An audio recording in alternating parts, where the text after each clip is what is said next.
500 meters beneath a dying world, humanity's final bastion collapsed into a terrifying silence. Stravanich opened his eyes to the ruins of his own ambition, surrounded by snapping electric arcs and shattered screens. His team was gone, and his sense of time was completely shattered. Stumbling through the smoky wreckage, his foot struck something soft among the debris. It was Rashid, unconscious but breathing. Stravanich dropped to his knees, pressing 2 fingers to his colleague's neck. A pulse, slow but steady.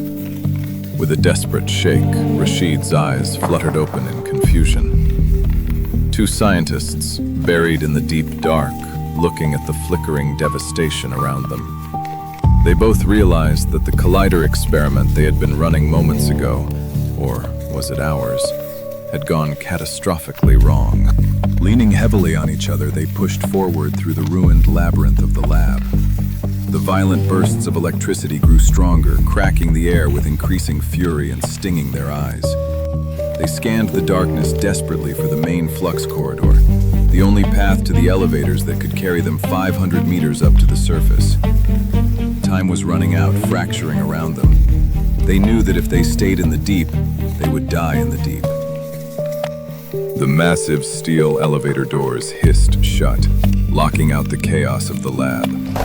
Suddenly, the cabin launched upward like an arrow, climbing through the core shaft at terrifying speed. Braced against the walls in heavy silence, they chased the surface.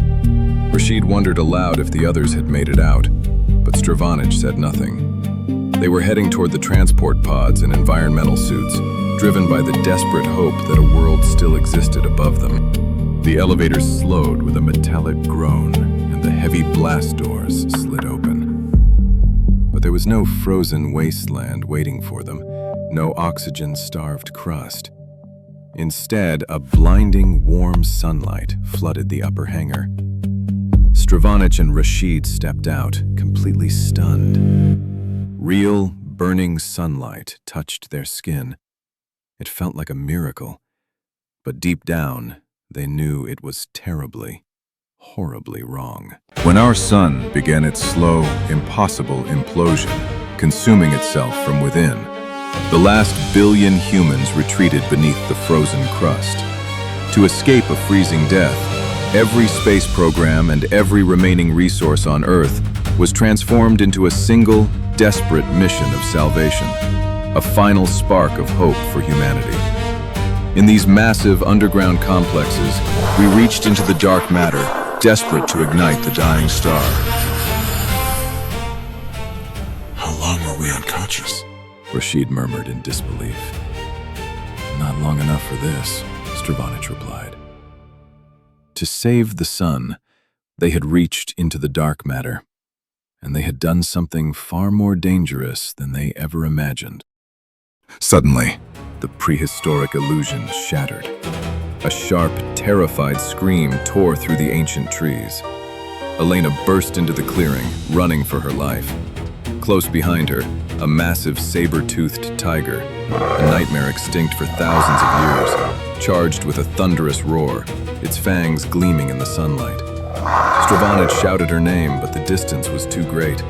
The impossible jungle had already claimed its prey.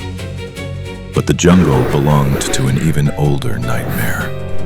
From the burning sky, a colossal winged beast descended with terrifying grace, its talons ending her life in a single brutal motion. As Elena's final scream echoed across the horizon, the horrifying truth crashed over the remaining scientists like a hammer. They didn't save the sun. The dark matter ignition didn't stabilize their star. It fractured time itself, bleeding eras into one another. They were trapped inside the crisis within time,